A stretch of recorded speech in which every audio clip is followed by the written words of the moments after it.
Time to three-peat, boys. Woo! But we finally got past the second round. Oh. Welcome back to the party package. My name is Owen, and I am back to be your savior of entertainment / hockey and the prophet of great videos and skits. I am finally back, and I'm here to review the Stanley Cup Final between the defending back-to-back champs, the Tampa Bay Lightning, versus the Colorado Avalanche, represented by this Colorado jersey of Arvada, thanks, cousin. Yes, we are here to talk about that, and currently we're going into Game 4 tonight of the series. It is currently 2-1 Colorado after a OT win in Game 1, a just blowout 7-0 in Game 2, and Tampa Bay just storming back in Game 3. So it's an interesting series because that Game 1 could really tell the difference of how the series go. Because right now, because that first overtime win, that makes the whole series different. Because like that first two games, everyone's like, "Oh my God, Colorado's up 2-0 in the series. They're gonna sweep." But if it could have gone the other way in overtime, then it is easily just it's 1-1, you know. So I think Tampa Bay is the type of team that you can never count out. If this was any other team Colorado was beating 2-0, I'd be like, they're done. They've won the championship. But Tampa Bay is the type that they will never back. They have gone through the adversity. They know the challenge of what they need to do. They've gone through it, and it would be probably the Tampa Bay, like, this team I think already is the best team of all time. But if they can win this series after playing the most hockey in the last, depending on how you think about it, 2-3 years, then finally, you could say that the teams that they've played in the finals haven't been the best. The Canadiens and the Stars, kind of just like the princess teams of each of those Stanley Cup playoffs. But at the same time, they still won. They still went through all the games and stuff, and they've gotten all the way here. And their toughest challenge here in their third time going at it, and they're up against the Colorado Avalanche. Cale Makar last night won the Norris Trophy.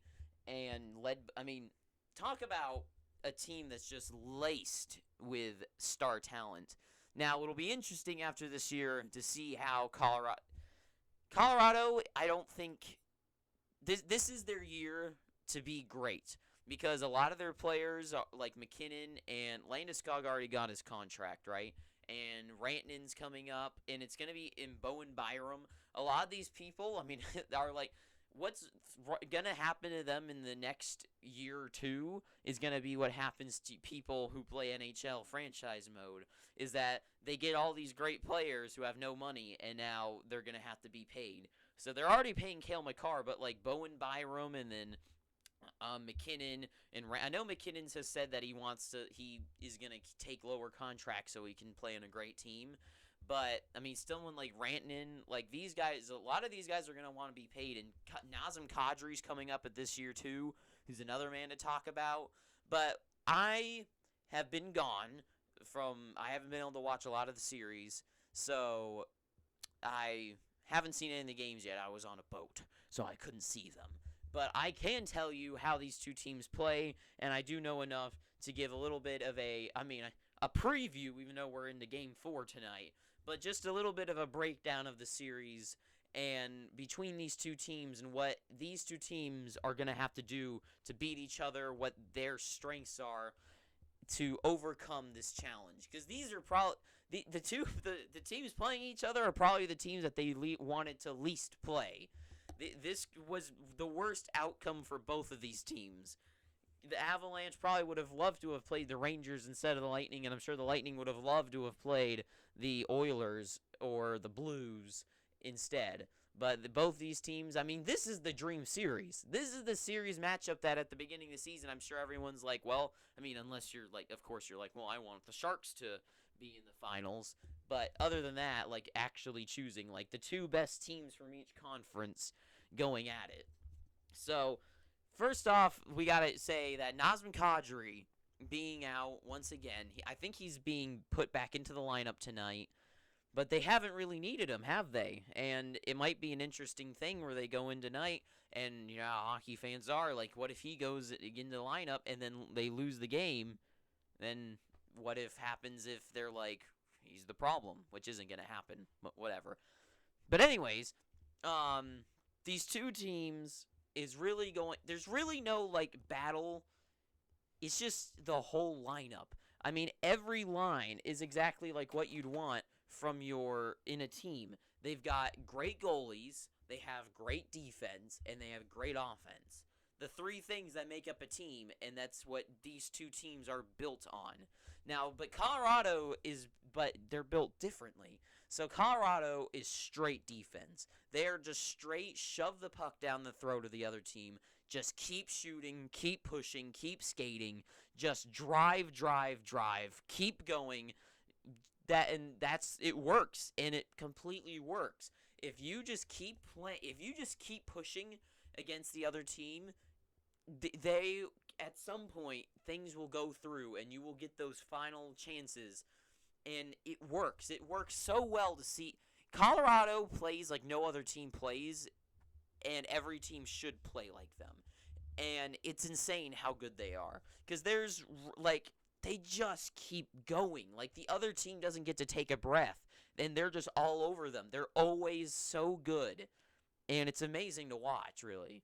But Tampa Bay is, like, the best well-rounded team, I would say, because Colorado is all offense. There is no defense. If anything, anytime that another team is able to get through their offensive push, that I call it the Iron Curtain, if they can get through it, then it seems like they always get the best chance in the world and sometimes score. That's what happened in the Blues series.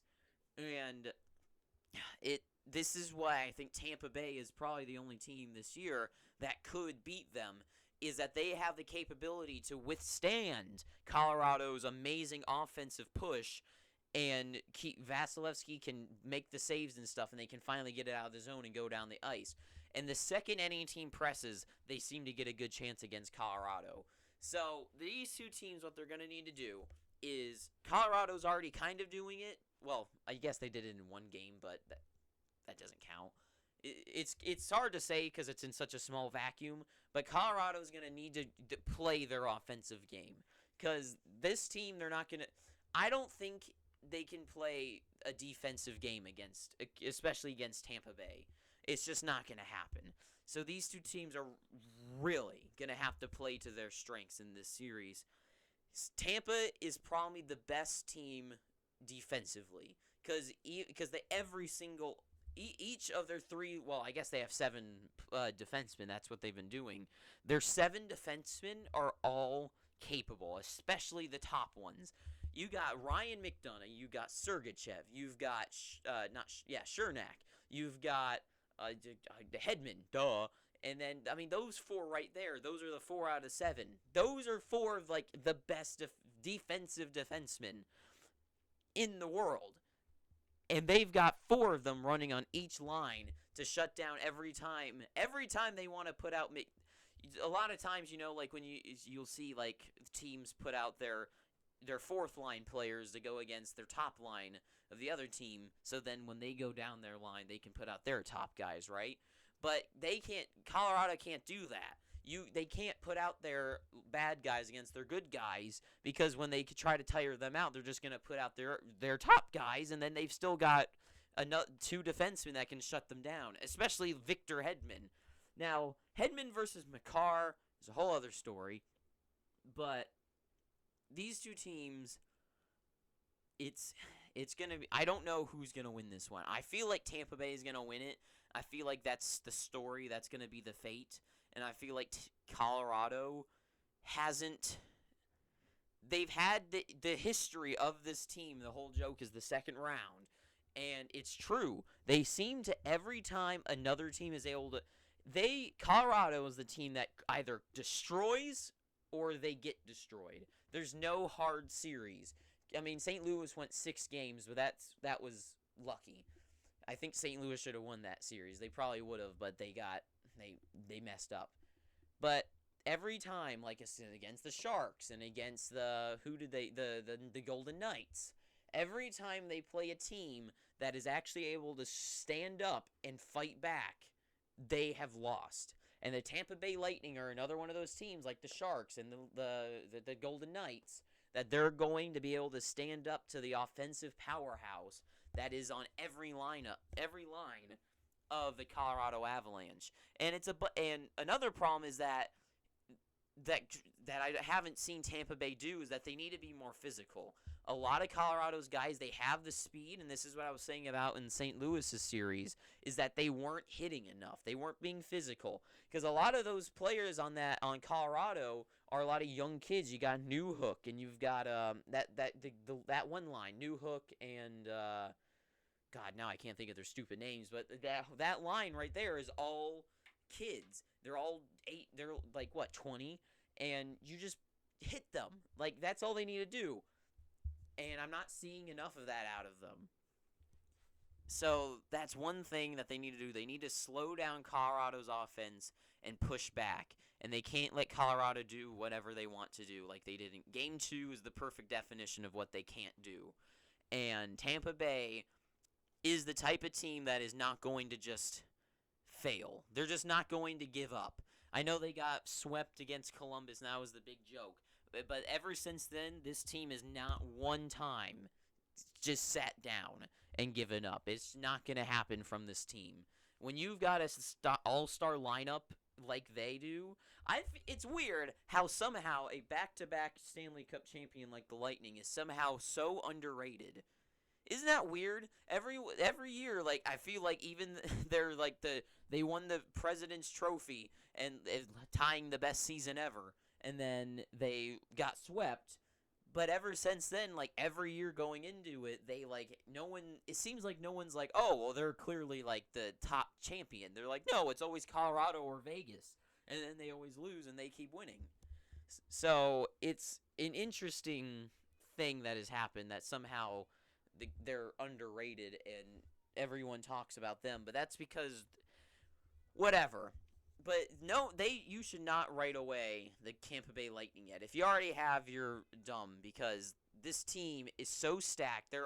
They're just as stacked as this team, if not better. And I feel like the Colorado Avalanche just have a lot more name value, and that's where it comes from, because people like the name McKinnon and Rantanen and Landeskog, Kadri, Burakovsky, Nichushkin. Like, there's a lot more stories and a lot more, I feel like, success from having Colorado winning. So you don't hear a lot more about Palat. Like, Braden Point's the most underrated player in the world. I mean, he is. It's a shame that he hasn't been able to play, and I don't think he's come back yet. But he really is the driving power of the Tampa Bay Lightning. So it is really hurting them to not have him in the lineup. Kadri's coming back tonight. Kucherov, I think, has said that he's uncertain. But that could just be them trying to get clicks on a newspaper. But these two teams, I have my whiteboard here because I just in case I was to write something, but I don't really know what I could write down and draw out for you. I don't really know. There's nothing. These two teams.